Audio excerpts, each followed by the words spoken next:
Craig Stobo joins us now. Craig, welcome to the show. Thank you so much for joining us a day early. Apologies about tomorrow. I'm full up tomorrow, so thanks for accommodating me today. No, more than happy, mate. Listen, the Greens have announced their budget today. I don't know if you've had the opportunity to see it. There've been a series of pre-budget announcements by from everybody from David Seymour to Nicola Willis and things like that. I wonder, though, if you could explain to me, because you'll understand this much better than I do, the state of the books. Because on the one hand, I'm reading debt's out of control, and if we don't do something about it now, we're shutting down everything, through to the Green Party, who think, in their budget they've released today, that we're not spending enough money, we should be borrowing it, and they plan to see net debt climb from 45% of GDP to above 53% if their budget was to be enacted. What's the real story? Well, I guess the question is, what sort of services do you want the Crown or the government to provide us as Kiwis, and how are you going to fund or finance them? Funding through taxation or financing through debt? Now, I haven't seen the Green budget, so I don't know the detail, but from what you've told me, there's no mention of tax increases to fund the expenditure that they're looking to put in place, and their solution is higher debt. Just like to remind you, we spoke about this last week, our net debt is $175 billion last year and climbing. In gross terms, though, we're sitting at $250 billion now, going to over $350 billion pretty quickly, and by 2028, 29. So the net number is after taking into account financial assets. So if our financial assets grow, that's NZ Super or ACC, that offsets the gross debt to get that net debt number. So that net debt number at $175 billion is about 42% of GDP. And what the Greens are saying, from what you've told me, is that they think that can go up to 53 billion. The question is the trade-offs. So you've got to service that debt. So we know that the interest costs today are around about 9 billion New Zealand dollars, which is the third highest expenditure item after health and education. That's a large number. If you were to continue to increase the debt numbers, you're going to be increasing the interest bill in the absence of higher taxation. So I don't know whether they're going to increase taxation. I think they say they are. They're going to increase taxation at the upper end of, as you would expect, probably people like yourself. Right. Well, we already know that half of New Zealanders don't pay any income tax because of the Working for Families package. And the top 10% pay a disproportionate amount. So I don't know whether they're going to go after company taxation or personal or GST or the so-called wealth tax pieces. But we know from the capital gains work done by Dr. Michael Cullen, the tax working group last decade, that the gains from taxation of capital gains, for example, if you do not include the home, are minuscule. Relatively, it's a lot of effort to drag in tax if you don't tax the family home, and I don't think any political party will do that. So it's a question of whether it's worth pursuing the capital gains route. I think the second issue with their proposal is our room for manoeuvre as a small open economy sitting at 53%, I think you said, of GDP, debt to GDP, to cope with natural disasters, right? If you have to borrow $50 billion to fund a devastating earthquake in Wellington or another Gabrielle on the East Coast that local government can't fund by themselves, we basically don't put taxes up. We basically go and borrow to fund that, like we did in Christchurch.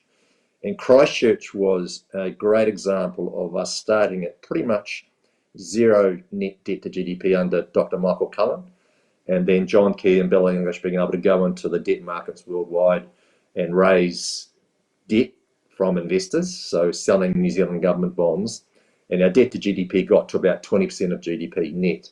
So there's a great example of that. If you don't have that flexibility and capacity, it's much harder to raise debt in the event of a natural disaster. So I agree with smaller net debt to GDP ratios.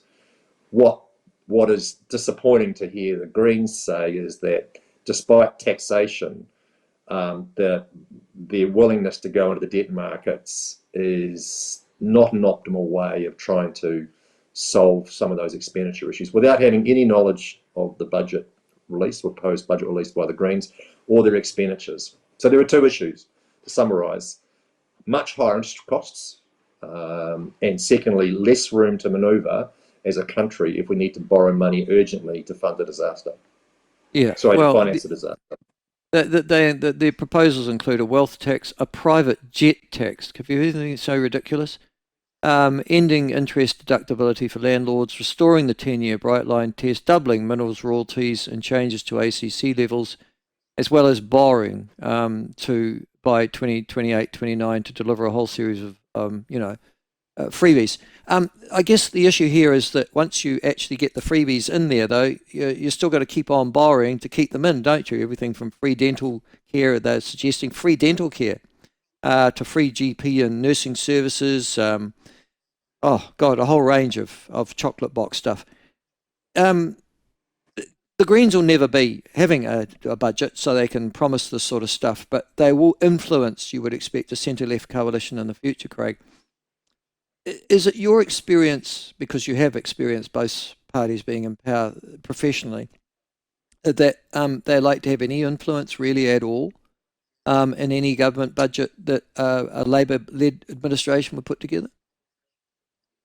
Well, in the negotiations, you have to make a decision, don't you, with a coalition building agreement. Can I accommodate the minor parties' needs in order to have a majority? Or if they're completely unpalatable, do I try and govern with a support on supply, that is tax raising powers only, and your minority government? And that's still a possibility. So it all comes down to the numbers of the parties under our MP system and their willingness to negotiate. So I'm sure lots of those won't be acceptable to a responsible, Labor-led government in prospect. But how do you gauge the trade-offs this far out? I don't know. But yeah, it's possible that some of those would be accepted in order for the centre-left to maintain a majority in Parliament. Yeah. Listen, mate, the other thing that happened yesterday, and again, you'd know much more about this than I would, the Finance Minister, Nicola Willis, has signalled that KiwiSaver, changes to KiwiSaver will be revealed in next week's budget. And then she talks about the New Zealand Super Fund, which obviously I think was started up, gosh, when you were working, I think. Were you working for Michael Cullen at the time? Or doing some I'm not work for working him? for it. I worked on the tax platform that sits in behind KiwiSaver called the PIE regime. I wasn't involved in the creation of the Cullen Fund, the New Zealand Super Fund. I wasn't involved in that. Well, the Cullen Fund now is expected to be drawn on for the first time, she has hinted. There will be changes to KiwiSaver announced at next week's budget, with the super fund only expected to cover at best 20% of the cost of superannuation in the future, she said yesterday. Can you explain to the rest of us what that means? Yeah, so you can think of the Cullen Fund or Super Fund as a giant fund that sits there, grows over time, but its purpose is to effectively provide an alternative source of cash to fund New Zealand Super, where everyone's eligible at age 65. So rather than taxes funding as you go, the outgoings on NZ Super every fortnight or every month, whatever it is, this fund will be drawn down and used to offset some of those pension funding costs. So you've got two sources of funding New Zealand Super in the future: taxation from you and me, and secondly, the super fund that'll be drawn down to fund it. I understood that the first, I didn't realise the first drawdown was so close. I think she's saying 28, 29 is the year when the first amount can be drawn down, and then potentially go all the way through to 2050, 2060 when it's completely available or run down. I'm not sure of the timeline. But that amount in late this decade is quite a small amount, I think, coming out of the fund, out of the NZ Super Fund. So it's not necessarily meaningful, but that process of drawing down starts as per the mandate under the Act when it was first set up. I didn't appreciate it was so close, 28, 29. So the other issue that I read about, I think Richard Harman, who is, as you probably know, a veteran political journalist, commented this week that he is scared that superannuation and health costs are such that by the end of this decade, New Zealand will not be able to afford either. Is that scaremongering, or does that seem proximate to you?